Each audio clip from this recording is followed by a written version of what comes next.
kalau tidak ada teknologi, kemungkinan yang hadir tidak sebanyak ini.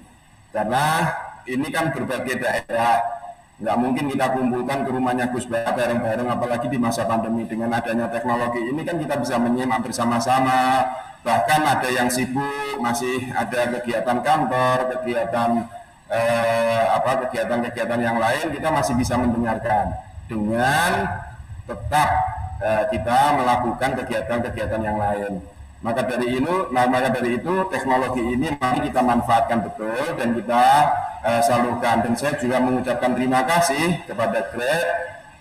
Beberapa kali akhir ini kita sering ketemu, termasuk launching toko untuk beberapa pondok pesantren, untuk ekonomi kepesantrenan. Saya terima kasih juga. Dan juga perlu saya sampaikan bahwa apa yang diturunkan oleh Allah Subhanahu wa taala pada surat Al-Isra ayat 82, bahwa beliau menyampaikan wa nunazzilu minal qur'ani ma huwa shifaa'un wa rahmatun lil mu'minin wa la yazidul zalimina illa khasara. Di sini Allah Subhanahu wa taala sudah menurunkan ayat-ayat Al-Qur'an yang tentu di dalamnya adalah sebagai syifa atau obat. Kita ketahui banyak orang selain orang yang iman kepada Al-Quran pun ketika mendengarkan Al-Quran itu ada ketenangan. Ini baru mendengarkan. Bagaimana kalau kita bisa mengkaji dengan ahli Quran? Beliau Gus Bah ini hafid, beliau benar-benar menguasai Al-Quran dengan tafsirnya, dengan ilmu-ilmu yang ada kaitannya dengan Al-Quran, maka sudah sepatutnya kita di sini bukan hanya menambah iman, akan tetapi juga akan menguatkan imun kita dengan ketenangan ketika kita mendengarkan pengajian-pengajian beliau.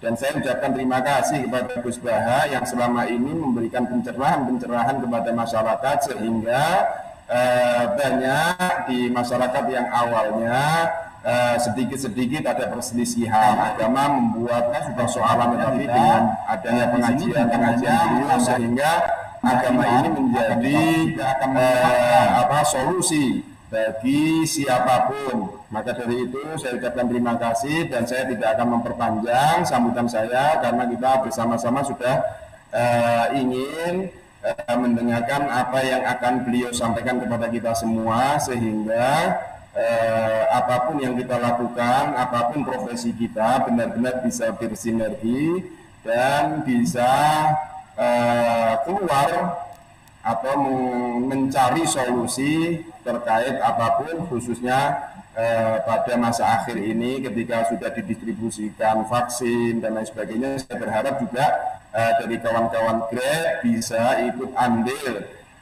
memberikan solusi, memberikan pemahaman kepada masyarakat bahwa saat ini kita butuh vaksin seperti halnya penyakit-penyakit yang lain, dan tidak juga terkait ulama-ulama, tokoh-tokoh masyarakat juga memberikan pencerahan dukungan kepada pemerintah yang saat ini menghadirkan vaksin-vaksin dari berbagai negara, bahkan dari produk dalam negeri tersendiri.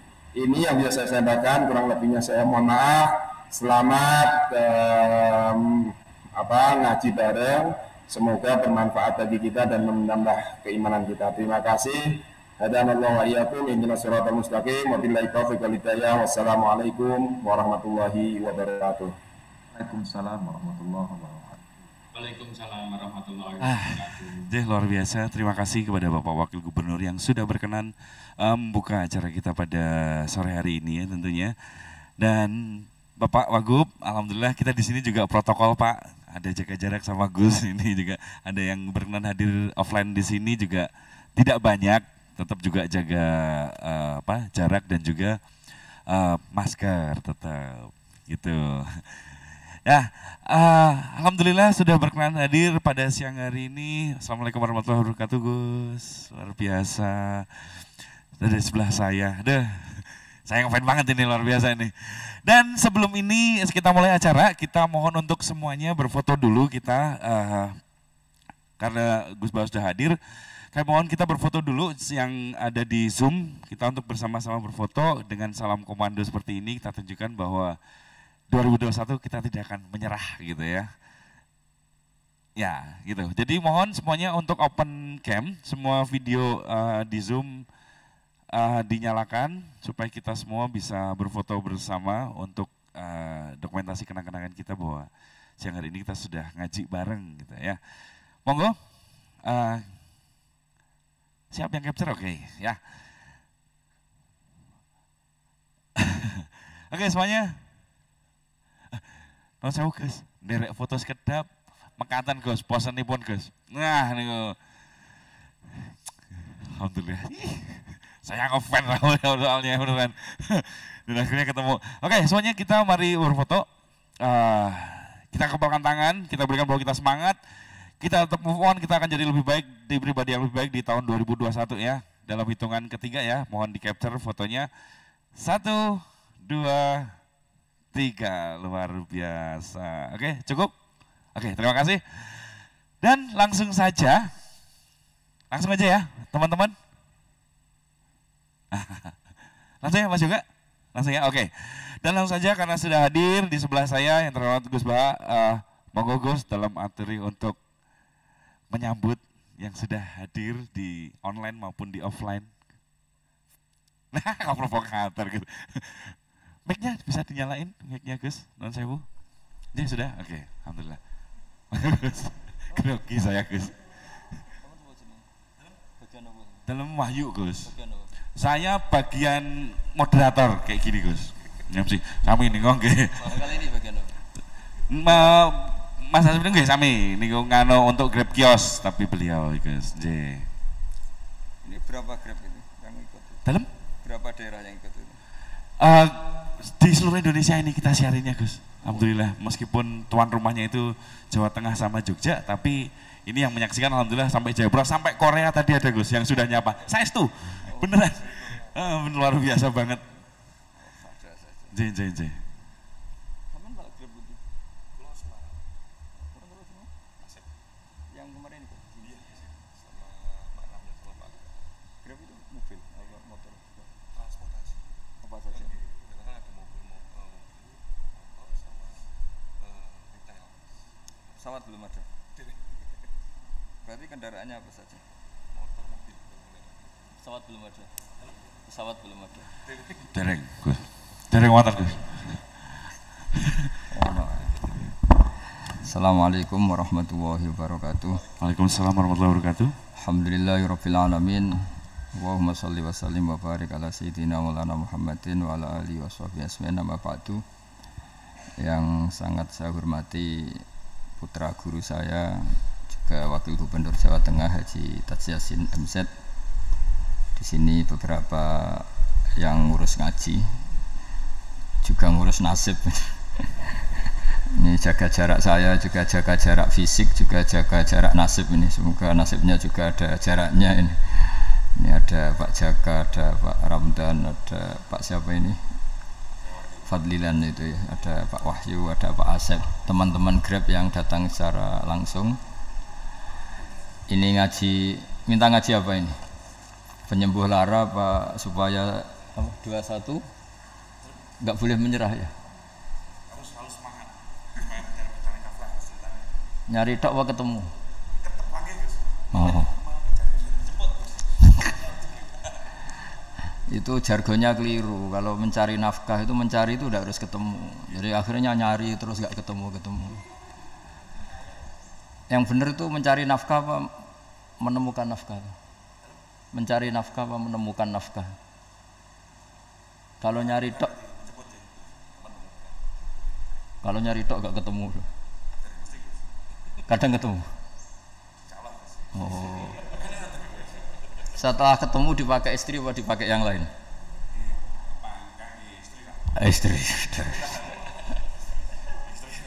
Setelah ketemu dipakai keluarga. Oh. Yang berapa? Enggak, maksudnya yang dipakai keluarga itu berapa persennya? Keluarga itu ya. Kalau yang takut istri 100%.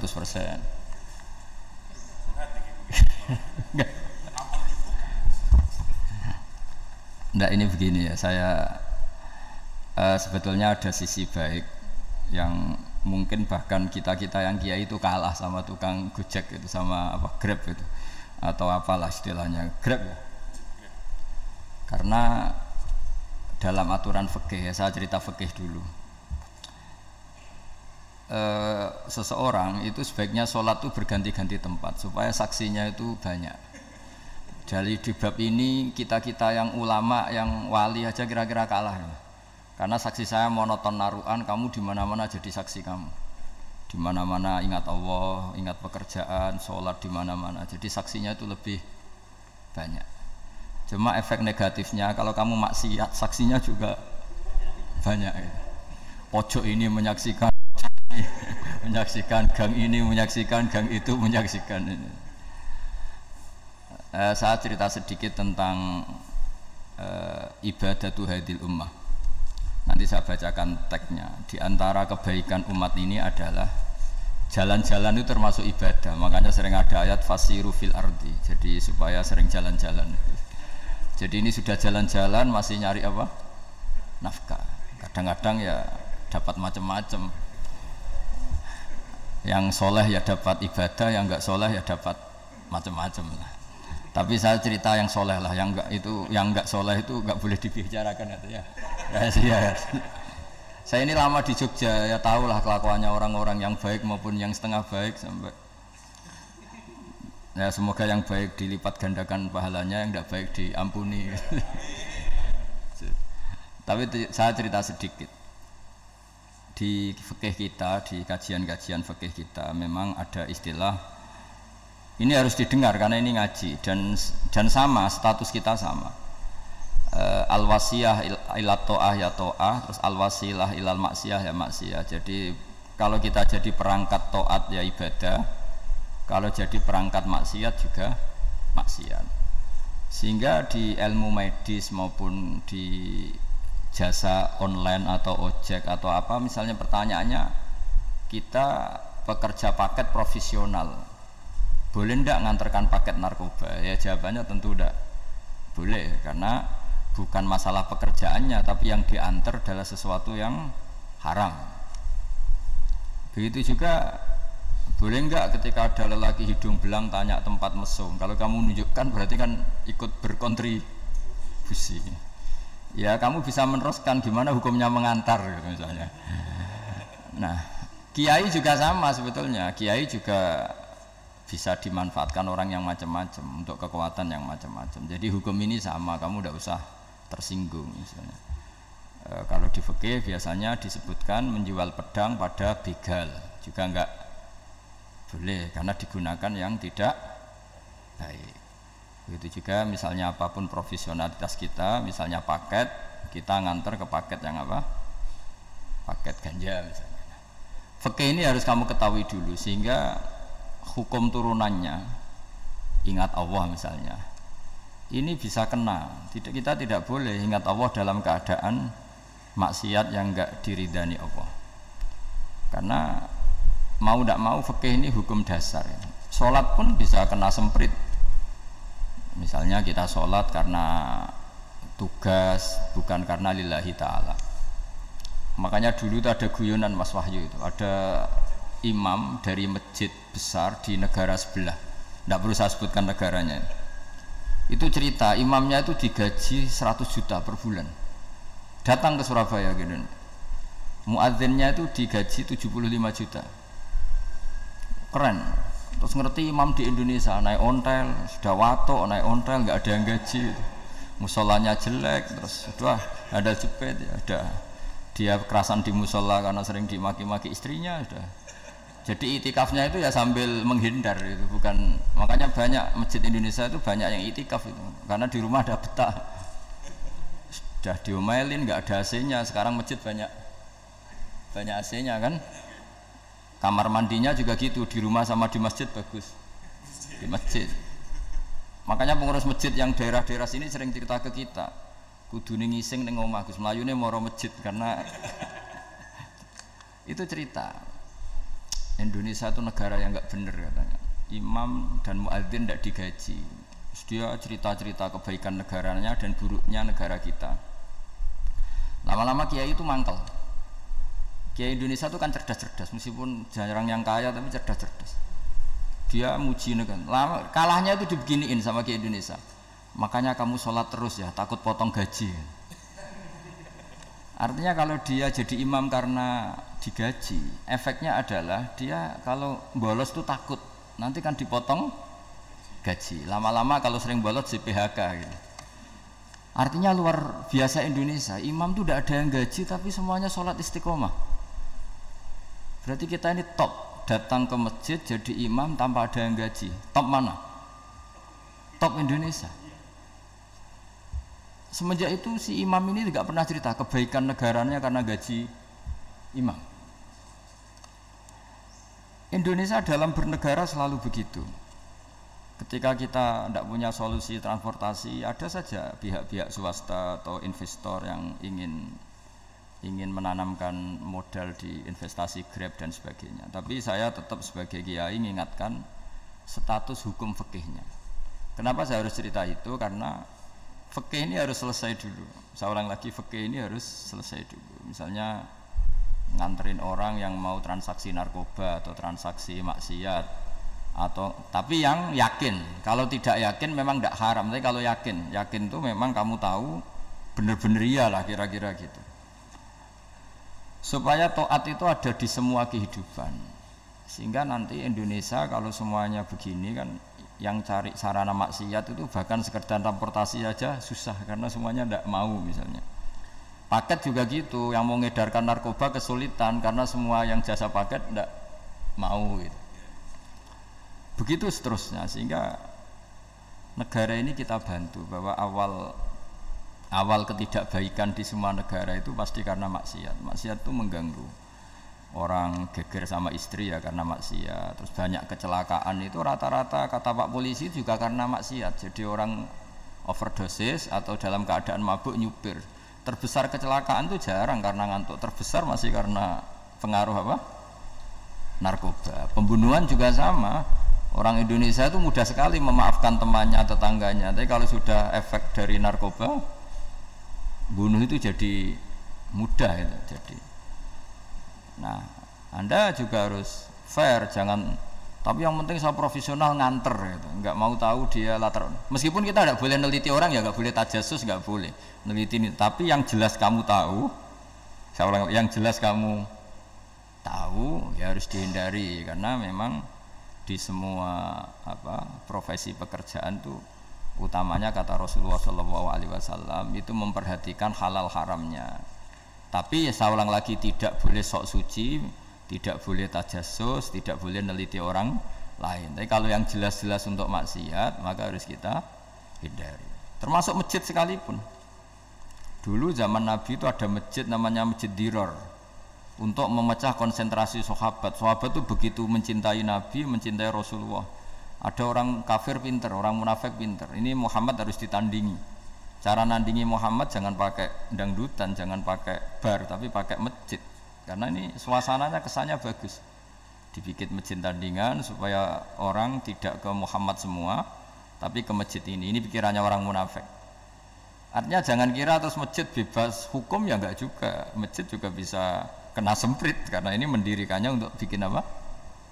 Tandingan, untuk bikin masjid diror, kalau istilahnya Quran masjid diror. Semua sarana kebaikan juga gitu. Yayasan yatim piatu juga kena hukum, pondok juga kena hukum, semuanya kena hukum. Ada orang ingin jadi kiai padahal tidak pernah ngaji, terus bikin pondok. Akhirnya dia dipanggil Pak Yai, anaknya dipanggil Gus, padahal najis saja tidak tahu. Itu kan kasihan umat, akhirnya ada penyelewengan. Jadi semuanya kena hukum. Jadi Anda jangan tersinggung ketika saya cerita fikih untuk para teman-teman yang di Grab, karena memang semuanya kena hukum, bukan ya. Mesra dengan istri juga kena hukum. Orang terlalu mesra dengan istrinya pasti ibunya terlantar, karena menuruti bojo dan nuruti ibuke gitu. Kalau nuruti ibuke istrinya yang terlantar. Yang loyal sama teman ya istrinya terlantar. Yang takut istri temannya terlantar. Jadi itu semuanya kena hukum tanpa terkecuali. Nah, saya cerita sedikit tentang sholat karena orang-orang Grab ini banyak yang sholat, kemudian harus cepat-cepat. Dulu ketika sahabat punya imam yang lama sekali kalau sholat, Sehingga si sahabat yang satu yang petani ini mufarokoh itu memisahkan diri, kemudian imamnya diselip. Itu boleh memang dalam fikih. Kamu niat mufarokoh dulu. Mufarokoh itu niat bahwa kamu memutus hubungan dengan imam, kemudian meneruskan sholat sendiri. Singkat cerita, dua orang ini berdebat, Mu'ad sama Ar-Ra'i yang penggembala ini. Kamu munafik, sholat kok meninggalkan imam. Terus yang satu bilang, kamu keterlaluan, sholatnya lama sekali. Singkat cerita, dua orang ini lapor ke Rasulullah SAW. Uniknya Nabi itu membenarkan yang petani tadi. Kamu Mu'ad jadi masalah. Agama ini tidak boleh jadi problem. Kalau kamu ngimami orang, jangan lama-lama. Di situ ada ibu-ibu yang ditunggui anaknya yang sedang menyusu, banyak petani yang nunggu macam-macam. Kayak pegawai POM ya ditunggu shift temannya, pegawai Indomaret juga gitu, apalagi Grab mungkin ditunggu penumpangnya macam-macam. Sehingga kebaikannya teman-teman yang kerja serabutan begini juga bergantung kebaikan imam tadi. Kalau sholat itu tidak boleh lama-lama, apalagi wiridan, sholatnya aja nggak boleh lama-lama, apalagi wiridannya. Nah, kadang-kadang orang ngira kebaikan tuh nggak ada sempritnya, ada juga. Sholat tuh ya disemprit sama Nabi, kalau terlalu lama juga disalahkan, karena nanti agama ini menjadi apa? Menjadi problematika. Nah, termasuk kebaikan kita ketika membolehkan ya atau mentoleransi atau mendukung pekerjaan mulai Grab dan lain-lain adalah agama ini rahmatan lil alamin. Dulu ada seorang sahabat tanya, ya Rasulullah, boleh enggak kita ngegeng di perapatan gitu? Kata Nabi, ya jangan kalau bisa, tapi kita harus natahaddas, itu tempat kita jagungan di perapatan, di tempat-tempat umum lagi, di halte, Terus kata Nabi, enggak apa-apa, tapi fa'atu thoriq haqqaha, kamu harus memberikan hak jalan itu. Apa hak jalan itu? Satu, kamu amar ma'ruf, kalau bisa ya nahi mungkar, kemudian bikin suasana orang lainnya menjadi aman. Nah ini yang catatan. Kalau hitung saja, yang ikut Grab itu berapa ribu? Nah, ini tuh energi besar kalau di atas 100 ribu. Hitung ya teman-teman di Grab, 100 ribu. 100 ribu ini kalau soleh semua, atau setengah soleh lah, kalau soleh banget keberatan ya soleh setengah soleh. Itu tuh ada, ini sudah saya pikir, ada kebaikan yang menyebar di seluruh Nusantara yang berjumlah 100 ribu. Ini luar biasa. Ada kecelakaan dia menolong pertama, ada pemerkosaan menolong pertama, mungkin ada pencurian, ada apa. Maka kata Nabi, kamu kalau harus di jalan, itu kamu berkontribusi amar ma'ruf nahi mungkar. Saya sering ke Jogja karena saya mulai 98 di Jogja. Ya sering di terminal malam-malam. Saya ketika kecil itu sering diceritain orang nggak berani ke terminal ini banyak preman, nggak boleh ke terminal ini karena banyak preman. Ya mulai dari Sumatera, Jawa, hampir seluruh Indonesia. Kalau jam sekian sampai sekian sudah nggak berani karena banyak apa? Preman. Itu uniknya preman-preman itu selain dulu ditangani tentara dan polisi, itu urusan negara ya kali itu, dan kita ngapresiasi. Itu hilangnya yang permanen itu bukan saja ditangani ABRI dan polisi, TNI dan polisi, tapi ditangani kultur. Banyak mulai orang soleh, santri dagangan di situ, ada ojek mangkal di situ, supir taksi mangkal di situ. Terus di sini orang-orang soleh yang menghalau ketika ada perempuan digoda atau perempuan dicopet atau apa. Terus lama-lama jadi kultur bahwa kebaikan ini dominan. Setelah kebaikan dominan ini otomatis menyingkir sedikit demi sedikit. Jadi selain negara ini harus melakukan sesuatu yang seharusnya, yaitu menjaga masyarakat dari kriminalitas, sebetulnya yang paling awet dan paling mudah dilakukan itu tadi, kebaikan harus menjadi kultur bersama. Sehingga kalau terminal kemudian ada mbak-mbak jilbaban yang dagang, terus pak-paknya soleh, ada musola yang hidup, ojeknya juga gitu, terus supir taksinya, lalu kebaikan ini menjadi nilai bersama. Saking jadi nilai bersama, ibu-ibu yang takut atas dirinya nggak ngojek kecuali pak ini karena terkenal amanah, nggak naksi kecuali pak ini karena terkenal amanah. Dan kita Indonesia itu ingin seperti itu, sehingga amanah ini menjadi nilai bersama dan otomatis menjadi keamanan bersama. Orang Jawa itu tego nitipno anake karena dijamin aman, tego nitipkan istrinya juga karena dijamin aman. Nah kalau kebaikan ini juga menjadi satu nilai jual dan kita bisa mengawal secara serius, itu alhamdulillah betul. Nah dimulai dari mana? Satu, mental kita takwa. Kedua, sistem sosial, bahwa kita terkoneksi oleh indukan ya, juga terkoneksi oleh kepolisian. Maksudnya karena kita terdaftar, kalau ada anak hilang kan tinggal ini yang bawa wahyu misalnya. Jadi saya mohon, semohon-mohonnya, kebaikan ini harus jadi nilai bersama. Setelah terminal itu banyak orang baik, otomatis yang ini tuh menyingkir itu. Akhirnya apa? Nanti yang bos-bosnya toko itu ya hanya nitipkan sama orang soleh. Yang mau nge-grab juga hanya titip sama yang soleh. Begitu seterusnya. Sehingga jadi siklus kebaikan yang bersama. Nah ini yang dimaksud Quran, wa'tamiru bainakum bima'ruf. Iktimar itu namanya urusan bersama. Ya saya ulang lagi ya. Jadi orang Arab kalau bilang iktimar itu urusan bersama. Sehingga bahasa Arabnya konferensi besar itu kalau di NU disebut apa? Muktamar. Muktamar itu menjadikan urusan publik dirembuk, itu namanya apa? Muktamar. Nah di antara kebaikan yang diinginkan Islam itu wa'tamiru bainakum bima'ruf. Urusan kebaikan ini menjadi urusan apa? Bersama. Ya saya contoh itu kecil saya itu mesti dikandani sama orang-orang tua, jangan di terminal ini sampai jam ini, jangan di perapatan ini ketika sudah jam begini. Tapi barokahnya orang soleh bertebaran di mana-mana itu. Yang tukang grab ya di mana-mana, yang penjaga toko ya banyak yang soleh, yang ngojek, yang macam. Sehingga di terminal itu nyari tempat sholat ya gampang, cari tempat duduk ya gampang, nyari orang amanah ya gampang. Bahkan nama-nama yang nggak amanah ini nggak laku. Dan ini yang kita inginkan. Dan ketika nggak laku, akhirnya dia kalau ingin laku harus amanah, atau ingin laku harus tobat. Nah agama ini urusan bersama, sehingga Allah mengistilahkan wa'tamiru bainakum bima'ruf. Jadikan kebaikan ini urusan bersama. Sehingga karena ini urusan bersama, ketika kita jadi kiai juga harus, kalau misalnya tadi ada Gojek kok makmum, atau Grab kok makmum, atau supir bis kok makmum, kiainya harus cepat sholatnya. Jangan baca surat Baqarah, nanti domel-domelin apa penumpangnya. Begitu juga ibu-ibu menyempatkan jamaah, waktunya tidak lama, di rumah sudah ditunggu anaknya yang masih menyusu. Makanya Nabi ngendikan idza amma ahadukum as-sholata falyukhaffif. Kalau kamu jadi imam, sholatnya harus relatif cepat. Fa inna fihim ad-dhaif badal hajat. Di antara makmum itu yang banyak punya urusan. Selain ada yang lemah, ada yang punya banyak urusan. Nah, terus ketiga, masalah kekayaan hati. Kekayaan hati ini penting sekali karena rata-rata teman di Grab itu kan miskin lah. Tapi jangan miskin sampai miskin hati itu.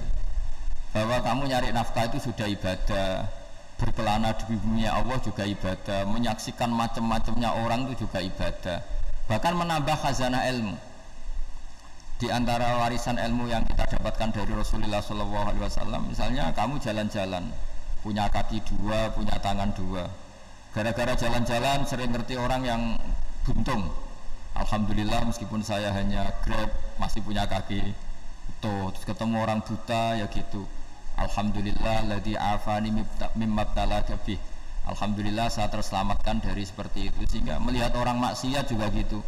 Saya meskipun gini terselamatkan dari tempat maksiat, dari sehingga hidup itu tidak nelongso gitu. Ada nilai lebih yang kita punyai.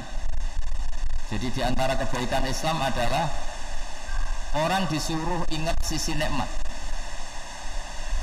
Nah kalau nikmat itu sudah ada semua, kata Imam Ghazali, nikmat hidup. Kata Imam Ghazali, jika nggak ada kenikmatan yang Anda punyai, kamu datang ke kuburan. Disuruh datang ke kuburan. Dan kamu bilang begini, kenikmatan kembali ke dunia adalah kenikmatan yang diinginkan mulai yang mati zaman Nabi Adam sampai kiamat. Jadi kalau Fir'aun yang pernah jadi raja, Namrud, semuanya, bahkan orang-orang soleh sekalipun, kalau kamu tanya keinginan terbaiknya apa? Ingin kembali hidup untuk membenahi kesalahannya zaman hidup. Artinya apa? Kehidupan yang kita miliki sekarang adalah kenikmatan yang dirindukan mulai yang mati zaman Nabi Adam sampai kiamat.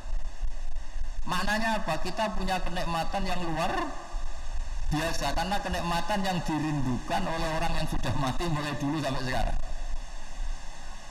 Apapun masalah hidup Anda ini punya kenikmatan yang enggak tertandingi, yaitu namanya hidup. Barokahnya hidup itu kita bisa tobat. Setidaknya ingin tobat. Kalau nggak bisa tobat, ingin tobat. Makanya di Indonesia itu banyak nyuwun sewu, banyak maling yang anaknya itu soleh. Karena kalau ngandani anaknya tetap gini, wes le bapak tok sing lakoni ku ojo, bapak tok yang alami ini kamu jangan. Banyak di Indonesia orang nggak bisa baca Quran, anaknya hafid. Karena setiap bodoh itu tidak diwariskan. Wes le bapak tok sing bodoh ku ojo bodoh. Mungkin teman-teman di grup juga gitu, wes bapak tok cung sing nasi pengen ku ojo. Jadi kebaikan begini itu akan terus menerus diwariskan. Sehingga banyak orang nggak tamat SD anaknya dosen, nggak tamat SMP anaknya dekan. Karena setiap dari kita itu cita-cita kebaikannya menurun ke anak cucunya, keburukannya berhenti di dia. Cara wong Jawa itu bapak tok sing nglakoni. Nah, di sini saya jelaskan tentang kekayaan rohani. Jadi saya mohon ketika Anda jalan-jalan ngantar penumpang itu harus sering muji Allah Subhanahu wa taala. Ya, saya bacakan ayatnya, at-taibunal abidunal hamidun. Orang baik itu yang tobat, yang ahli ibadah. Di antara definisinya itu as-saihun, yang sering jalan-jalan. Siyaha itu jalan-jalan. Jadi orang paling bejo sak dunia itu sampai harus jalan-jalan ibadah dapat uang. Tapi syaratnya ibadah. Sekali udah ibadah dapatnya masalah kan? Sering gonjekkan orang cantik terus ingat istrinya tidak cantik. Sering gonjekkan orang yang sopan, yang santun terus ingat andekan ini istri saya di rumah rewel gitu. Jadi kalau kamu tidak taat itu adanya penyesalan. Di lampu merah ada orang naik Ferrari, naik Alphard, sementara kamu di rumah hanya mobil butut, kadang malah tidak punya mobil. Jadi kekayaan rohani itu dimulai dari mana? Dimulai dari taat. Cara berpikir itu taat, bukan maksiat. Sekali Anda cara berpikir maksiat, maka adanya hanya penyesalan. Semakin pengalaman di luar, semakin penyesalan. Karena di luar sana banyak orang yang dapat nikmat yang lebih dari Anda. Tapi sekali Anda taat, kamu akan mensyukuri apa yang Anda miliki dan tidak pernah ingin sama yang dimiliki orang lain. Sehingga orang-orang yang sering pergi itu sama Allah dipuji. Jadi tidak ada nabi kecuali di antara ibadahnya itu jalan-jalan. Fasiru fil ardi. Sehingga semua nabi itu mesti pernah melakukan perjalanan internasional. Rasulullah Muhammad SAW pernah jalan-jalan sampai ke Syam, padahal beliau orang Mekah. Nabi Ibrahim yang orang Syam pernah perjalanan sampai ke Mekah. Karena di antara kearifan itu ya dimulai dari apa? Jalan-jalan tadi. Kamu ngerti orang yang macam-macam. Makanya di antara kebaikan umatku kata Nabi itu siyaha fil ard, sering berkelana. Tapi tentu untuk mengambil pelajaran. At-taibunal abidunal hamidun as-saihun. Nah, agama mensupport itu. Sehingga kata Nabi, jika ada orang kok sholat qobliyah, ba'diyah semuanya di masjid, sama Nabi ditegur, la taj'alu buyutakum kuburan. Rumah kamu jangan jadikan kuburan, harus dapat jatah apa? Sholat. Kata ulama, kalau ada orang sering sholat di satu titik, itu ditegur. Kamu harus ganti titik yang lain supaya saksi bahwa kamu di bumi sholat itu banyak. Jadi kita ya punya nilai positif juga tentang apa? Karena kita sering siyaha, kalau bahasa Arabnya itu sering keluyuran, saksi kita kebaikan juga banyak. Tapi pesan saya paling pokok tadi ya, jadikan komunitas kebaikan itu punya nilai jual. Syukur-syukur fid dunya hasanah wa fil akhirati hasanah. Ya kita bersyukurlah di Indonesia itu. Saya masih ingat kecil saya itu ya sekitar saya umur 15-14 tahun. Setiap mau pergi itu pesannya orang-orang yang sering pergi itu jangan masuk terminal jam ini di perapatan ini, karena yang namanya preman itu dulu dominan. Sekarang sampai jam 2 ada orang pakai jilbab, kadang ya orang pakai peci, yang nggak pakai peci pun ke musola terus. Yes, pokoknya kebaikan itu jadi komunitas dan jadi nilai jual bahkan tadi. Misalnya ibu-ibu yang pergi malam itu kan mesti ada orang-orang yang jadi langganannya karena terkenal apa? Amanah. Yang dititipi anak juga pilih orang yang terkenal apa? Amanah. Nah, nilai amanah ini harus kita jaga terus supaya kamu ya bisa bekerja, orang lain juga nyaman karena amanah tadi. Allah juga senang karena amanah itu perintahnya Allah Subhanahu wa Ta'ala. Dan Indonesia harus menuju ke sana.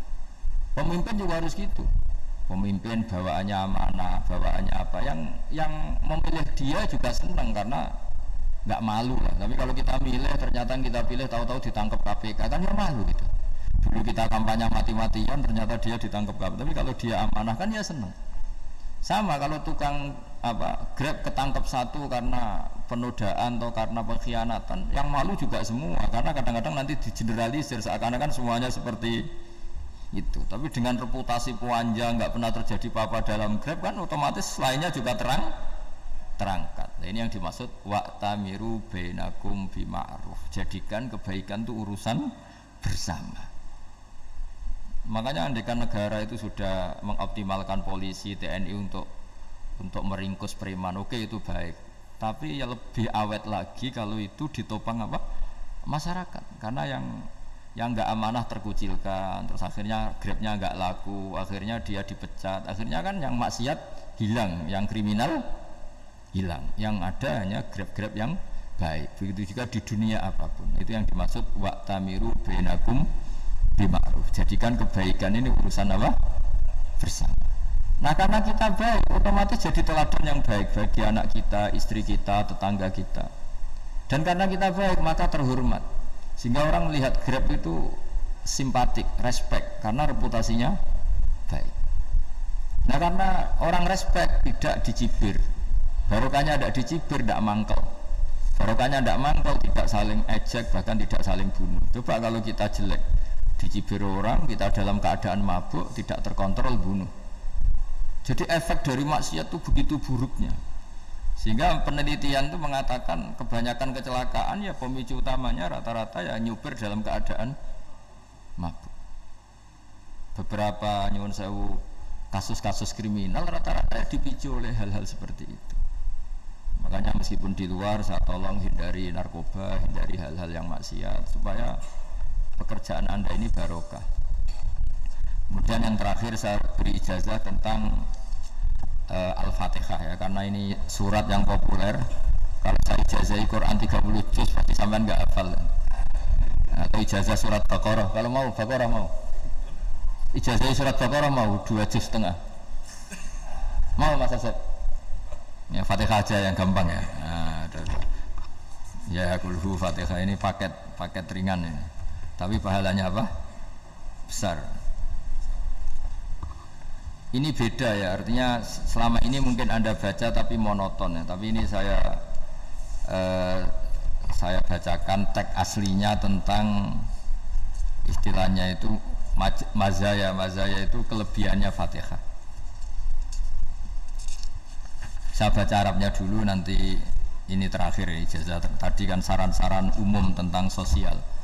Ya pokoknya jadikan kebaikan itu punya nilai sosial yang baik lah. Jadi nanti orang yang nggak amanah nggak laku, ya calon bupati, gubernur, presiden yang nggak amanah juga nggak laku.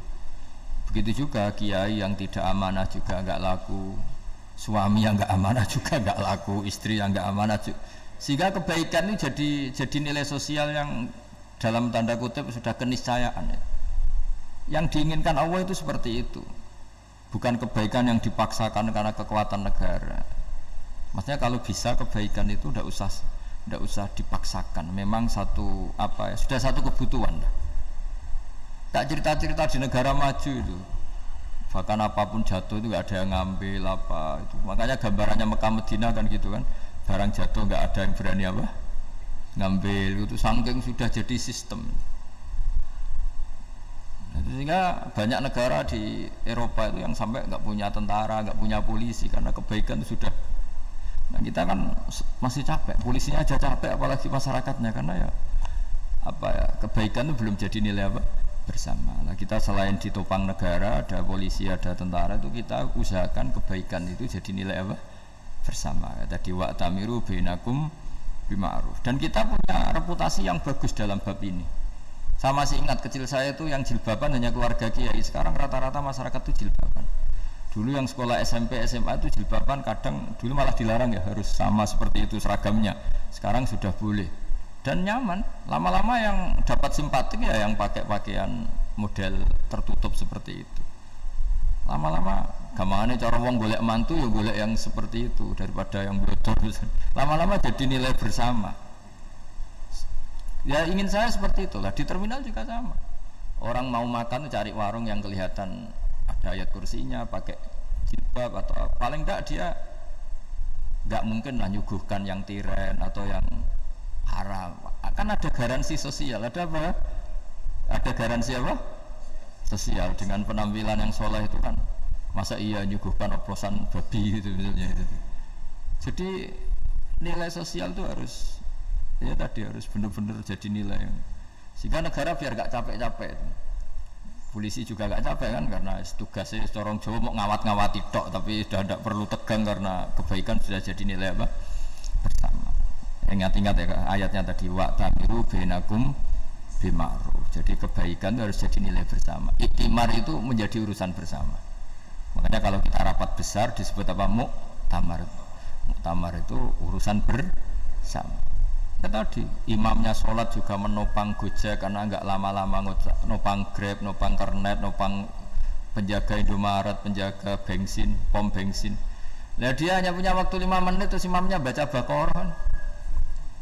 Iya imamnya mursyid, mungkin dia tambah lama tambah dapat aplaus dari muhibbinnya, tapi makmumnya dia tambah lama tambah dapat penghormatan dari pecintanya, tapi kitanya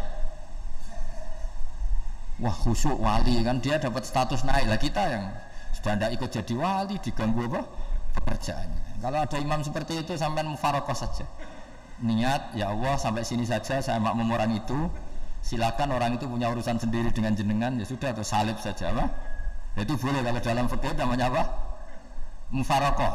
Mufarokoh itu niat, tapi kamu jangan langsung selonong mufarokoh, niat dulu pamit sama Allah bahwa sekarang mau mufarokoh. Tapi ya jadi sholat yang aneh kan, imamnya masih rukuk, kamu terus sujud, terus apa-apa selesai ya. Mungkin dalam pandangan itu orang lain ini maksudnya makmum gimana ini kok begini. Tapi sudahlah Allah Maha tahu. Insya Allah dimaklumi. Ya saya baca tentang Fatihah ya, karena sampean pasti sering baca Fatihah. Supaya apa sekaligus jadi jimat lah gitu. Jadi kalau kamu sering di jalan-jalan yang mungkin sepi atau mungkin kan tidak semua teman Grab itu nasibnya bagus yang di Semarang Jogja, mungkin yang di Kalimantan di Papua kan ada yang 10 kilo gak ketemu rumah ya kan, yang lihat di TV-TV itu kan kasihan kan, sudah 10 kilo gak ketemu rumah, penumpangnya kewekar preman tuh kan, ini makan orang enggak kan gitu. Kan ujiannya dua, kalau penumpangnya cantik dia kecoba syahwat, kalau preman takut, jadi orang itu selalu ujian itu. Sing sedengan itu kan jarang orang itu. Jadi kalau penumpangnya perempuan cantik ujiannya itu syahwat, kalau preman ujiannya ketakutan. Kalau orang yang lemah bawa uang ujiannya kamu ingin garong. Jadi hidup itu memang semuanya ujian. Liyabluwakum ayyukum ahsanu amala. Makanya saya sering ditanya oleh teman-teman, Gus, nah ujiannya kenal wong wedok elek piye? Sama. Kenal wong ayu ujiannya syahwat, kenal wong elek ujiannya ngenyek, itu sama-sama dosa. Syahwat ya dosa, ngenyek juga dosa. Wah elek keriting untune metu ya dosa ngomong gitu. Kadang-kadang orang berpikir enak kancanan wong elek enggak dosa. Kata siapa kancanan wong elek itu ya dosa karena bawaannya ngenyek. Ngenyek itu menyepelekan itu. Makanya saya itu ya enggak mau berteman sampean. Nanti kan bawaannya ngenyek atau seneng ya enggak tahu. Ya sudah ana takdir saja, kalau ketemu ya tak ulang ngaji gitu. Tapi ini ngaji terakhir, setelah ini ngaji biasa aja, enggak usah resmi gini. Ngaji kok resmi aneh. Pokoknya nanti suatu saat kalau pandemi sudah berlalu saya akan ngaji Rebone, lalu ini ngaji. Ini ngaji yang kurang bagus karena ngatur kiai kurang berkah ini. Nanti tapi ya lumayan lah masih mau ngaji. Ngaji kok tanggal ini jam ini. Sekarang suatu saat kamu tak panggil, Mas Wahyu datang ke sini jam ini tidak mesti bisa. Mungkin pas ada acara apa, maaf ke sini pas ngecek pas apa. Gitu. Jadi ya sudah tapi tak maafkan enggak apa-apa. Takdir apa? Tak bacakan supaya sampean tahu keramatnya bismillah. Nah, sebelum saya bacakan Bismillah Fatihah, tak beritahu tentang ilmu tafsirnya, karena ini penting sekali. Fatihah itu dawuhnya Allah, tentu itu dawuhnya Allah. Saya ulang lagi, itu kalam Allah. Tapi yang sudah diberikan kesampaian ke kita semua, sehingga seakan-akan itu menjadi dawuhnya kita ke Allah. Jangan salah loh ya, Fatihah itu dawuh Allah, tapi sudah diberikan ke kita, sehingga posisi kita itu yang punya itu. Nah, kenapa ini perlu dijelaskan? Karena nanti ada kalimat iyyaka na'budu wa iyyaka nasta'in. Kalau itu masih kalam Allah, berarti Allah ngomong ke kamu, ngendikan ke kamu, kepadamu aku menyembah. Masa Allah menyembah kamu? Nah, sehingga ilmu tafsir itu menyelesaikan itu dulu ya. Saya ulang lagi ya, sebelum sampean sering baca Fatihah, aku yakin ya sering baca. Tapi barokahnya ndak paham itu ndak pernah janggal. Enggak paham itu ya penting supaya ndak iskal, ndak janggal. Sebetulnya di kalimat itu ada yang janggal. Kalau Fatihah itu kalimatnya Allah atau kalam Allah, bagaimana dengan kata-kata iyyaka na'budu? Masa Allah ngendikan ke kita, kepadamu kami menyembah? Masa Allah menyembah kita? Maka penyelesaiannya secara ilmu tafsir gimana? Semua ulama mengatakan, bukan satu dua, semuanya mengatakan di Fatihah itu semuanya diberi kawalan kalimat. Saya ulang lagi ya, di Fatihah itu semuanya diberi awalan kalimat qulu, katakan wahai hambaku begini. Ya, katakan wahai hambaku begini. Nah, begini ini pelajaran dari Allah yang sudah diberikan ke kita. Terus kita mengatakan bismillahirrahmanirrahim, alhamdulillahirabbil, termasuk kita mengatakan iyyaka na'budu wa iyyaka nasta'in. Jangan bayangkan Allah ngendikan ke kita. Kalau Allah ngendikan kita berarti gini, hei wahyu ihdinas siratal mustaqim, tunjukkan saya jalan yang benar. Nah, nanti kamu terus, ya Allah, Anda aja minta pertolongan saya minta tolong siapa? Kan jadi panjang kan. Ya, saya ulang lagi ya. Jadi itu di Ulumul Quran diterangkan gimana? Sebelum baca Fatihah ya. Fatihah itu kalamullah, ngendikane Allah, tapi yang sudah diajarkan ke kita dan sudah milik kita, sehingga kalimat itu menjadi milik kita. Tapi ya kalamullah, tetap kalamullah, tapi sudah menjadi milik kita. Udah paham ya? Ya pinter namanya. Ya, karena kalau tanpa penjelasan seperti ini, Anda akan iskal. Bagaimana Allah, iskal itu janggal. Bagaimana Allah mengatakan iya karena butuh? Kan jadi aneh ya? Ya, jadi tak jelaskan secara ilmiah ya. Jadi kata ulama-ulama tafsir, ayat-ayat Quran seperti ini sebetulnya dimulai dari qulu, apa? Meskipun nggak dilafatkan.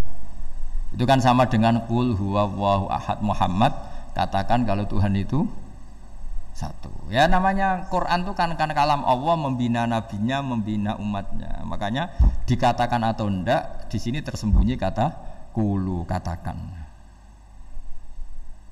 Ya, jadi ya ibarat apa itu, kamu ngajari anak kamu lah, panggil jenengan bapak kulo. Itu maksudnya anak itu, kalimat itu kalimat kamu, tapi kamu ajarkan ke anak kamu. Terus anak kamu bilang, Pak, jenengan bapak kulo. Nah, ketika kamu mengatakan jenengan, bukan kamu mengatakan jenengan anakku, berarti anakmu itu bapakmu, kan lucu kan? Anak kamu ajari jenengan bapak kulo, kamu engkau bapak saya. Terus anak kamu mengulang, jenengan atau kamu bapak saya. Berarti itu kalimat yang kamu ajarkan, tapi sekarang sudah milik anak kamu. Kalau itu kalimat kamu kan lucu, masa anak kamu bilang bapak? Nah, itu seperti itu. Jadi ulama memberi solusi atau jawaban iyyaka na'budu wa iya, itu sebelumnya ada kata-kata qulu, katakan wahai hambaku, hubungan kamu dengan saya adalah katakan iyyaka na'budu wa iyyaka nasta'in. Terus hubungan kamu dengan saya katakan juga dalam doamu ihdinas siratal mustaqim. Jelas ya, jadi itu kalam Allah yang sudah milik kita karena diajarkan Allah untuk kita. Dong ya? Ya dong, gak jelas gak. Tapi bagus, gak jelas itu bagus. Kalau kamu jelas gak jadi dikrem, jadi gubernur.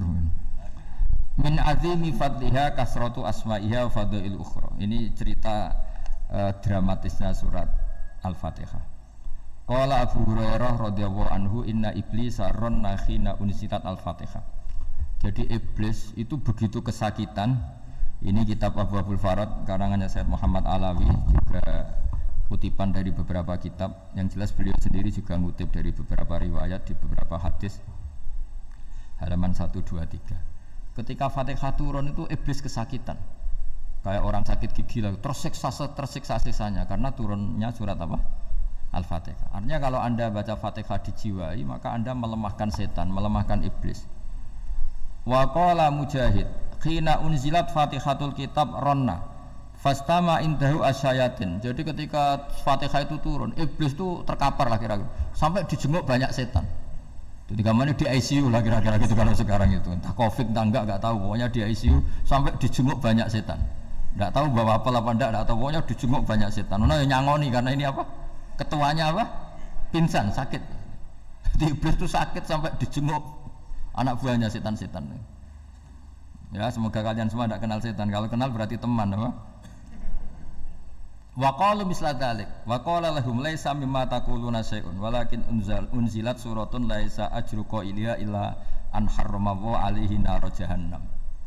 Saya ini bukan sakit fisik kata iblis. Kamu tidak usah jenguk saya, datangkan dokter terbaik, tidak usah. Saya ini tidak sakit fisik. Saya ini sakit karena ada surat yang diturunkan, yang pahala yang melafadzkan surat itu pasti selamat dari neraka. Padahal misi terbesar saya ini supaya manusia masuk neraka. Sekarang punya tamengnya. Wah pusing kan? Ya seperti orang lah goda sampean ternyata sampean setia itu kan pusing. Nah ternyata tidak setia itu yang akhirnya ribet kan itu.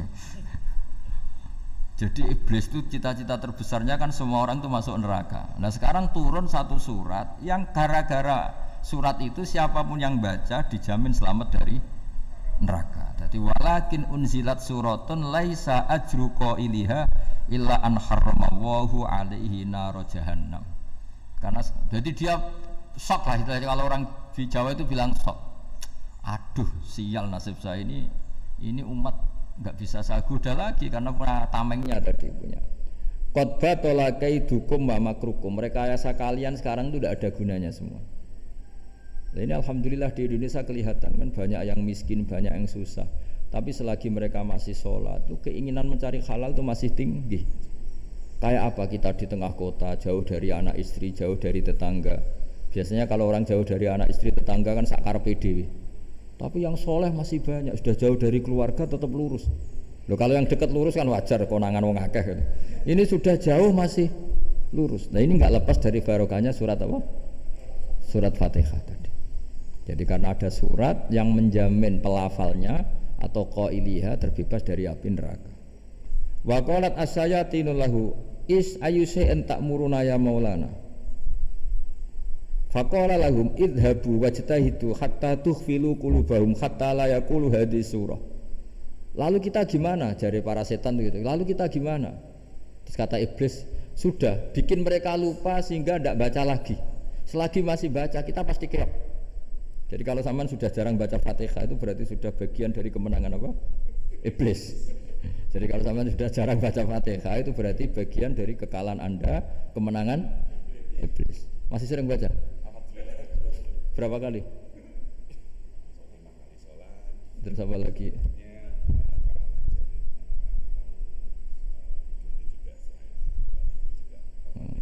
Kok 5 kali tok itu? Berarti pas salat fardu tok itu. Enggak 5 kali itu mendingan itu 17. Kamu itu ngitungnya jangan 5 ini. 5 waktu itu berarti lumayan kan? Berapa? 17 ya? Ya. 17 ya? Ya. 17 tapi kalau makmum tuh sering separuh kan, apalagi makmum tarawih. Ya kan? Makmum tarawih itu bacanya Fatihah ada yang sempurna enggak ya? Ya enggak lah. Baru alhamdulillahirabbil alamin mampu ruku ikut ruku gitu. Makmum kan yang tarawih lah Mas. Kalau tarawih jarang sempurna ya. Fatihahnya itu. Kan imam sudah ruku. Kamu bacanya Fatihah sampai mana biasanya? Baru setengah ya. Ya paling pas tarawih aja kan enggak sempurna ya. Apalagi kalau imamnya sing kilat tuh waduh malah aduh. Nah, ketika Fatihah itu sebegitu keramatnya, sebegitu topnya, itu setan rapat, singkat cerita itu yang tadi dipimpin oleh iblis yang sedang terkapar apa? Terus tali obatnya nggak ada, cuma dia shock karena ada surat yang turun yang melafatkan itu pasti selamat dari apa? Neraka. Nah, ini gimana saran Anda? Terus sarannya adalah bikin orang-orang itu lupa tidak baca Fatihah. Nah, ini rapatnya iblis. Idzabu wajtahidu hatta tughfilu qulubahum hatta la yaqulu hadis surah. Kala yuksiru qira'ataha wa la yakunu lahum ajrun wa thawabun bal yakunu lahum adzabun wa iqabun. Jadi saya mohon selama ini Anda sudah baca, tapi mungkin hanya rutin saja. Napa rutin saja? Jadi barokahnya ngaji ini kamu punya kekuatan atau punya semangat membaca karena ini surat yang luar biasa. Ibarat gini, kalau sampean tanya, saya juga sering mikir, masa Gus hanya surat kok punya kekuatan seperti itu? Di dunia ini kata Allah, mulai Nabi Adam sampai kiamat, nggak ada yang bisa menandingi kekuatan kalimah. Kalimah itu kata-kata, nggak ada yang bisa menandingi kata-kata. Misalnya Anda nge-grab, berangkat istri cuek, berangkat cuek, itu beda dengan ketika meskipun satu kalimat, wes Pak, muga-muga dilindungi pangeran, mungkin jenengan selamat. Itu menjadi teduh dan semangatnya luar biasa karena kayak mendapat support. Jadi kira-kira kalimat itu hubungannya kita dengan Allah. Fatihah itu seperti itu. Kamu melafadzkan satu kata-kata yang dibenarkan langit bumi, dibenarkan aras, dibenarkan malaikat, dibenarkan semua penghuni di dunia ini. Sehingga itu efeknya luar biasa. Itu seperti gini ya, kamu cerai sama istri, terus nikah lagi katut babon. 10 tahun anak kamu dididik, ibunya benci kamu, dan memang Anda layak dibenci. Duwidek. Dan sampai nggak pernah manggil kamu Pak. Suatu saat kamu tentu rindu kan, ingin dipanggil bapak oleh anak kamu. Suatu saat anak ini manggil kamu Pak E. Wah, itu senengnya bukan main, hanya sebuah kata-kata. Makanya kadang-kadang orang itu tanya sama kiai, ijazah lafadz ini gunanya apa sih? Itu ijazah-ijazah itu untaian kata-kata. Yang kata-kata ini dibenarkan langit dan bumi dan aras dan para malaikat, sehingga efeknya itu luar. Nah, ibarat seperti itulah, kamu melafadzkan Fatihah itu melafadzkan kata-kata yang dibenarkan Allah dan Rasul dan semua malaikat, semua penghuni langit. Maka ini efeknya pasti luar. Nah, di sini lah orang-orang dulu itu tahu keramatnya itu, sehingga ketika melawan Belanda, melawan Jepang dulu itu kalimat-kalimat itu menjadi mantra yang luar biasa. Doa lah, doa yang luar biasa. Tapi di era modern karena orang sudah tidak ngerti itu, dianggap itu mantra, jimat, khurafat, bid'ah, waduh ribet meneh malah. Sebetulnya tidak seperti itu. Memang kata-kata ini kekuatannya luar biasa. Sama kesakitan hati kamu juga karena itu. Ngojek wangilan ya. Lah Pak di bojo kok kowe gagah tok kene. Wah, iku seling terus mesti. Padahal kalimat itu kan tidak melukai secara fisik, tapi apa kerjanya sesuk sarasa-sarasa. Karena terus dengan pengadilan seperti itu kan, ngapain kerja demi perempuan yang seperti ini? Lagi-lagi kata-kata ini luar. Nah, bayangkan kalau kata-kata itu adalah kalimat yang diajarkan Allah lewat Rasulnya, lewat malaikat Jibril. Kayak apa kekuatannya? Nah, kira-kira Fatihah itu gitu. Kalimat yang baik, kalimat thayyibah diajarkan oleh Allah dan Rasul. Kayak apa kira-kira kekuatannya? Pasti luar biasa. Wong support yang dikatakan istri kita, anak kita aja luar biasa. Apalagi ini support yang diajarkan Allah dan Rasul. Ya, makanya saya mohon kalau baca Fatihah, baca kalimat-kalimat thayyibah ketika sholat itu dijiwai. Ya, misalnya Rabbana lakal hamdu mil'us samawati wa mil'ul ardi wa mil'u ma syi'ta min syai'im. Engkau zat yang layak dipuji, dan pujian ini memenuhi langit dan bumi. Karena kita tahu nggak ada sejengkal di alam raya ini kecuali di situ ada rahmat Allah. Misalnya kamu bisa lewat sampai rumah saya, kamu mungkin anggap biasa saja. Coba kalau ngalami likuifaksi, tahu-tahu bumi ini ambles, bisa ngelewati yang likuifaksi itu luar. Tanyakan orang pernah ngalami likuifaksi di Sulawesi, itu melihat bumi bisa diinjak nggak ambles itu, wah luar. Dan sampai nggak ngalami itu sehingga lewat bumi ya biasa aja. Coba kalau ngalami seperti tidur, ya biasa aja. Coba kalau ada gempa, bahwa bumi tenang ini sudah nikmat yang luar biasa. Masa kamu ngakuin nikmat nunggu digituin? Ya kan? Nah, itu. Makanya baca Fatihah dijiwai lah bahwa ini kalimat yang luar biasa. Nah, saya teruskan. Warwa Muslimun fi sahihihi an Ibnu Abbas radhiyallahu anhuma annahu qala bainama Jibril alaihi salam qaitun dan Nabi sami anaqidan min fawqi farafa'a ra'sahu faqala hadza babun minas sama futihal yawma lam yuftah qaddu ilal yawm fanazala minhu malakun faqala hadza malakun nazala ilal ardi wa lam yanzil qaddu ilal yawma fasallim waqal abshir binuraini qad utitahuma lam yu'tahuma nabiyyun qablak fatihatul kitab wa khawatimu suratil baqarah. Jadi suatu saat Jibril ini jagongan kira-kira gitu sama Rasulullah. Tahu-tahu langit itu gemuruh. Langit gemuruh kata Jibril, terus semuanya ngangkat kepala ke langit. Ini pintu langit baru ini dibuka, yang sebelumnya tidak pernah dibuka seperti ini. Turunlah malaikat, yang malaikat ini pun malaikat spesialnya nggak malaikat murahan lah kira-kira gitu, yang nggak pernah turun ke bumi kecuali juga saat itu dengan penyambutan yang luar biasa, dengan semuanya tidak pernah terjadi hanya karena surat Fatihah.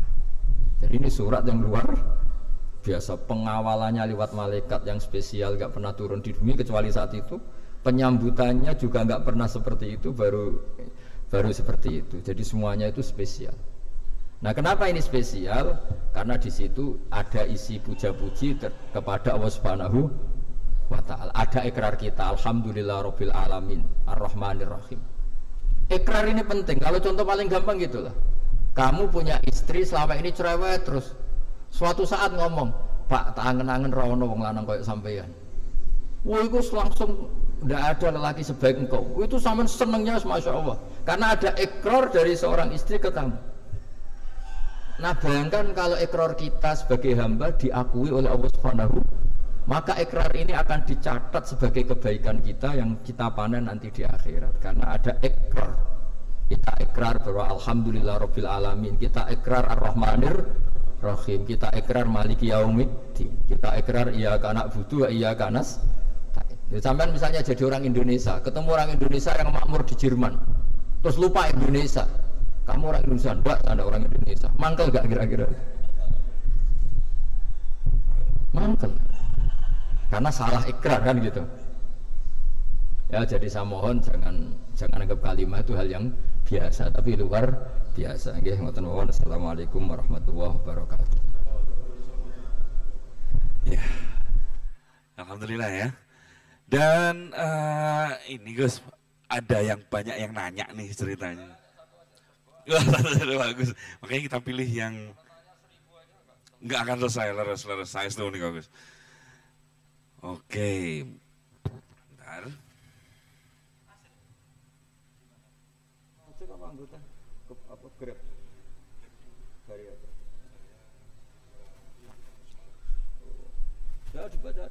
Oke.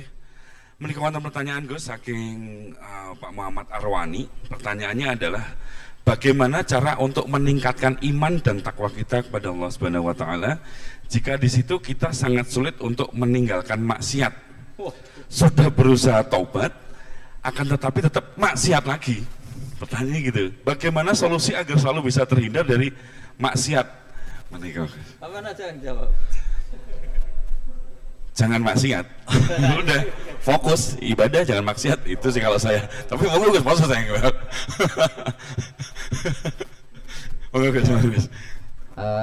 Jadi itu pertanyaan pertama dan terakhir karena waktunya juga saya tidak banyak. Saya berkali-kali kampanye di mana-mana lah, kampanye dan menganjurkan.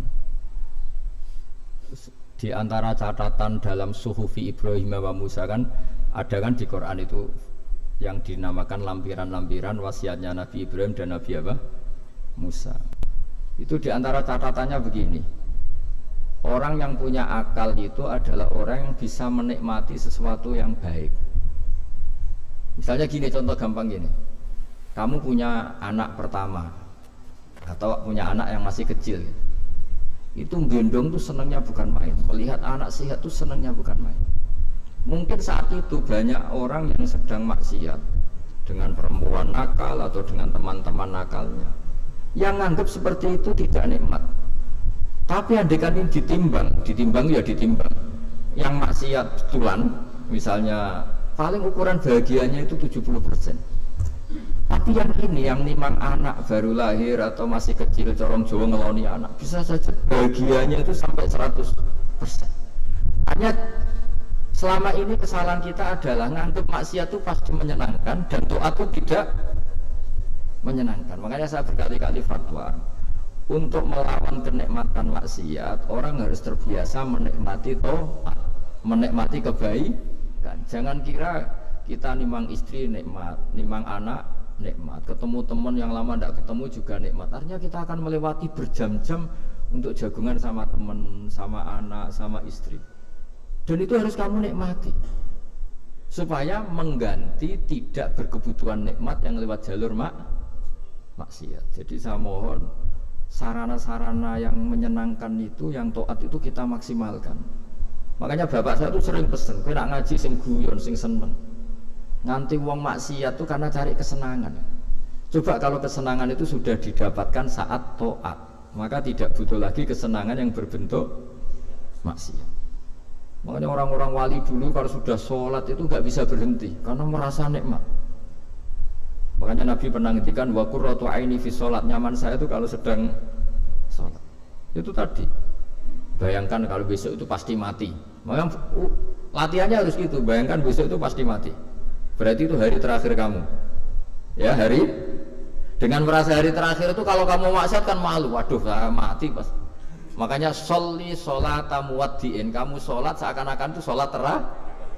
Dan bayangkan akhirat itu wa'mal li akhiratika ka'annaka tamutu, dan bayangkan akhirat itu besok kamu mati. Sehingga ketemu istri ya seneng karena ini pertemuan terakhir, ketemu anak ya seneng ini pertemuan terakhir. Sholat juga tenanan karena ini sholat terakhir. Sehingga kalau mau maksiat tuh takut, jangan-jangan ini kehidupan saya terakhir kok tak pakai seperti ini.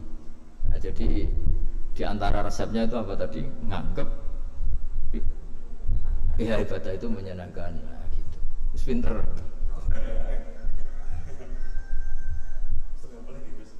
Wah ini. Tapi kamu jawab dulu ya. Ya apa saja dijawab.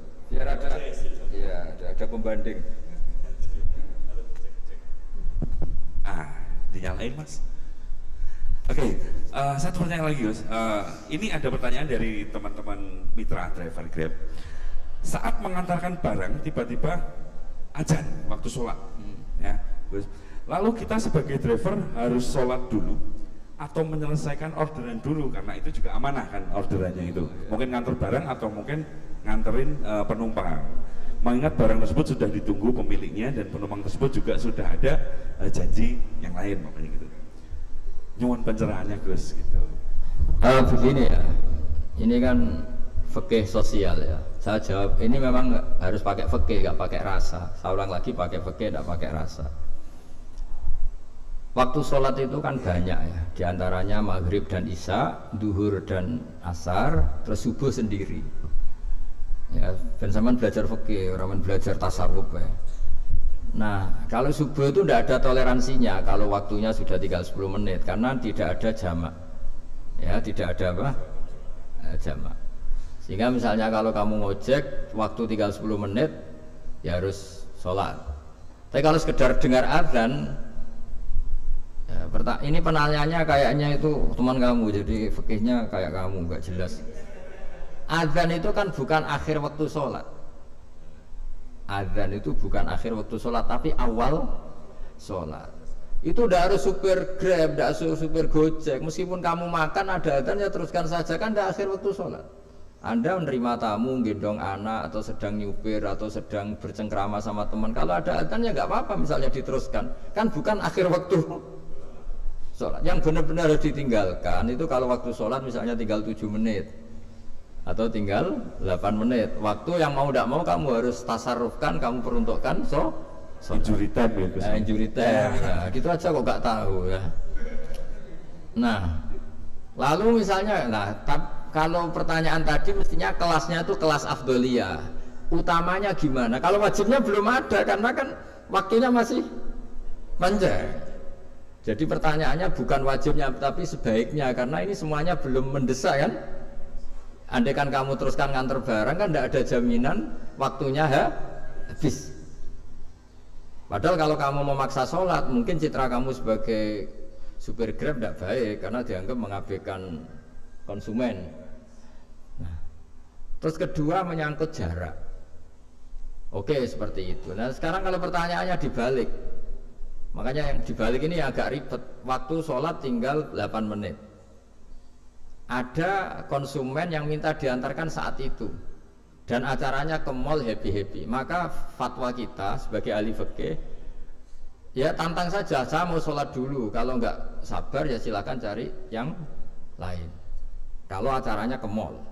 Tapi kalau acaranya kelahiran atau transfusi darah atau mau nganterin darah ke pasien yang sudah koma, maka kita langsung, karena ibadah sosial itu didahulukan mengalahkan ibadah yang haknya Allah, karena Allah itu zat yang tidak butuh ibadah kalian.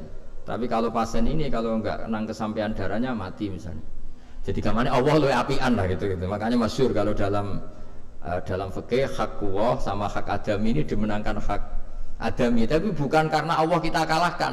Allah tidak butuh itu semua gitu. Jadi dikalahkan tapi bukan karena kalah, justru karena tidak butuh. Ya ibarat gini lah, Allah itu saking baiknya Allah kan pasti di atas orang tua kita, itu pasti ulang lagi, baiknya Allah pasti di atas orang tua kita saja baik, apalagi Allah.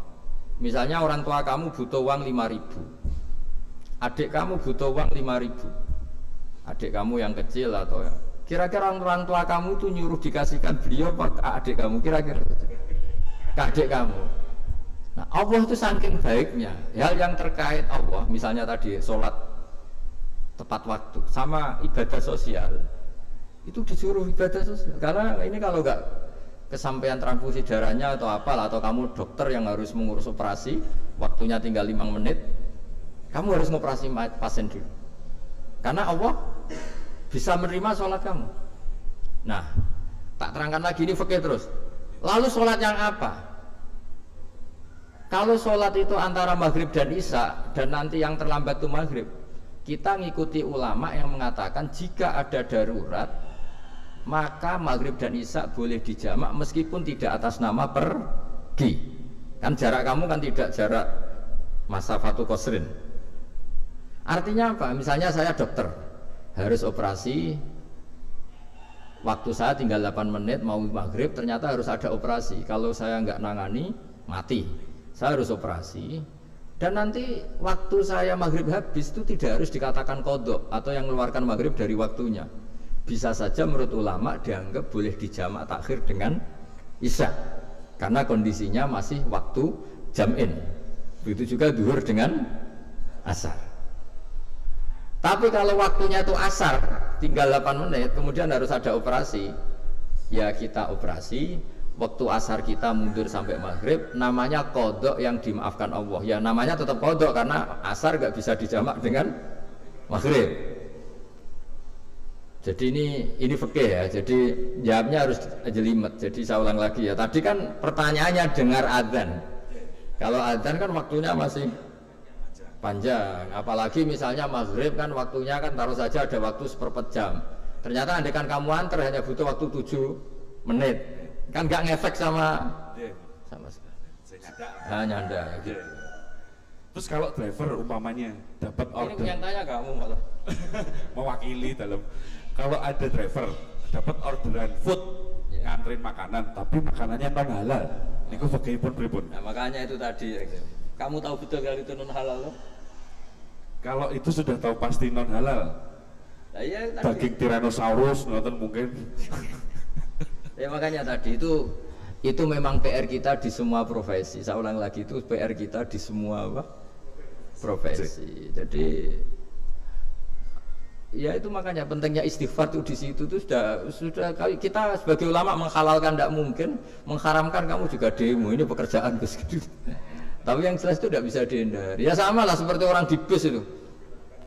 Kadang-kadang kan didoain, semoga semua penumpang hasil ke tempat masing-masing, dan kalau ada copet berarti kan doain copet juga hasil tujuannya. Jadi di semua profesi itu resikonya. Makanya tadi saya bicara tentang fikih. Kaidah umumnya menolong maksiat itu ya bagian dari maksiat, menolong taat itu bagian dari taat. Mau tidak mau harus ada hukumnya. Setidaknya barokahnya tahu hukum kalau kita salah belum istighfar gitu. Sudah salah nggak merasa salah gitu. Jadi barokahnya tahu hukum itu paling enggak kan kita ya istighfar lah. Kan ya tadi seperti paket misalnya, kan ada saja orang paket yang jelas-jelas barangnya itu haram. Tapi atas nama profesionalitas kan mungkin tetap dikirimkan. Tapi barokahnya ngerti hukum, dia istighfar. Nah, tapi karena kalau kita menyarankan sudah ada usah pekerjaan yang lain banyak nanti kan rai-rai potongan tawakal dikandani ngono kan ya repot tuh. Nah kalau kita kiai guys gak apa-apa wis pangeran sugih. Mun sampean harusnya terus nuntut Gus saya karena fatwa jenengan saya sekarang miskin, gimana pertanggungjawabannya? Ya ribet kan. Tapi saya ulang lagi itu seninya ngelola kehidupan semuanya seperti itu. Jadi makanya kita nggak pernah berhenti berdoa Robbana dzolamna anfusana, karena dalam sisi semua hidup kita pasti ada unsur nggak benernya gitu. Ya saya ulang lagi, pokoknya kaidah umumnya itu menolong taat itu ya ikut bagian dari taat, menolong maksiat ya bagian dari maksiat. Tapi ya tadi ya kita harus istighfar. Kan cuma tadi yang jelas-jelas maksiat dan kita tidak tajassus. Saya ulang lagi, tidak tajassus itu neliti wong nanti jelimet. Jadi misalnya ada perempuan mau ngojek ke sini ya diantar saja, jangan tanya detail. Itu apanya mbak? Hubungannya dengan kamu apanya? Wah ya ribet kan, jadi kepo. Jadi kepo ya tidak perlu gitu. Artinya sudah umumnya orang saja sudah. Nah, lama-lama juga gitu, kalau ada bapak-bapak main itu ke siapa pak? Tahu tujuannya laki apa perempuan pak? Sudah nikah mana pak? Sudah nikah mana? Saya sudah nikah gitu. Ya, jadi seperti itu tadi. Terus biasa ilmu pakainya nanti sama saya belajar banyak lagi, Gus. Dan memang non sewu mohon maaf untuk semuanya kalau waktu kita juga terbatas, ya. Tidak bisa karena bentar lagi juga kita akan masuki waktu maghrib, pada maghrib. Jadi secara jadwal juga memang harus kita tutup. Mengatakan Gus kepada rekan-rekan semua, saudara, rekan-rekan driver juga dan juga yang hadir pada sore hari ini.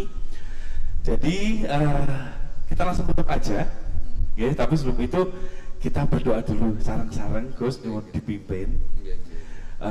Ya supaya sesuai dengan tema kita pada siang sore hari ini, rezeki, berkah dan juga istiqomah. Anu katen ceritane ngaten Gus. Terus ngalai wali temane. Nggih, dalam badhe amin kok nggih mikir gitu. Tapi nek sange diamini ya dalam waktu mawon Gus. Mohon Gus dalam materi untuk memimpin doa. Bismillahirrahmanirrahim. Nahmaduka ya ghafur ya syakur wa shalli wa sallim ala basyirina Muhammad wa sahbihi wa barik wa sallim asma'in. Allahumma ya wa barik lana fi ikhtiyarina wa barik lana fi kasbina wa barik lana fi muakhatina wa barik lana ya wa fi islahina. Allahumma ja'alna mutawadina fika mutahabina fika mutabadilina fika waj'al amalana khalisatan liwajhikal karim. Allahumma ja'al himmatana wal yafi hadid dar ila kalimatikal ulya ya Allah wa da'wata ilaika wa dzikras ismika ya wa dzikras ismika ya uluwan fil ardi ya Allah. Urzuqna ya wa himmatan aliyatan himmatan ya wa nakunu fi hadhihi dar mu'lina kalimatakal ulya warzuqna kalimatal ulya ma'al muslimina ya Allah fil baldah Indonesia waj'al ya wa hadhil baldah baldatan mubarakan mahmiyatan min intik mar'iyatan min intik Allahumma alif baina qulubina wa aslih dhata bainina wa marhamata habibika Muhammad wa aslih mata habibika Muhammad wa tahannan ala ummati habibika Muhammad waj'alna ya Allah radina muyassarina fi arzakina mubarakina fi arzakina barakatan minka wa auna minka wa fadlan minka ya khairar razikin wa ya arhamar rahimin waj'alna ya muqimis salat jami'an ya Allah ya Allah waj'al farhatana farahan fi ta'atika ya Allah fi mubahatika ya Allah ya Allah ighfir lana al-jami' Rabbana atina fid dunya hasanah wa fil akhirati hasanah wa qina adzabannar.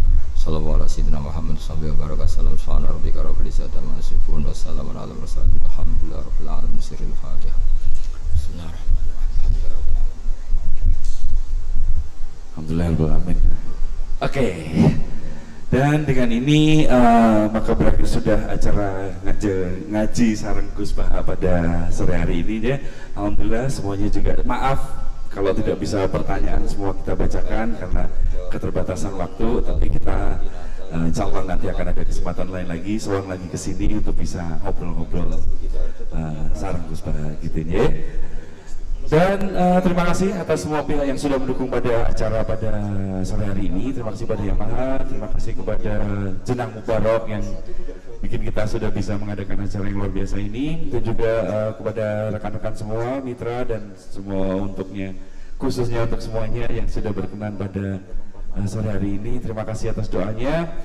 Dengan ini saya tutup acara pada sore hari ini. Insyaallah semuanya manfaat.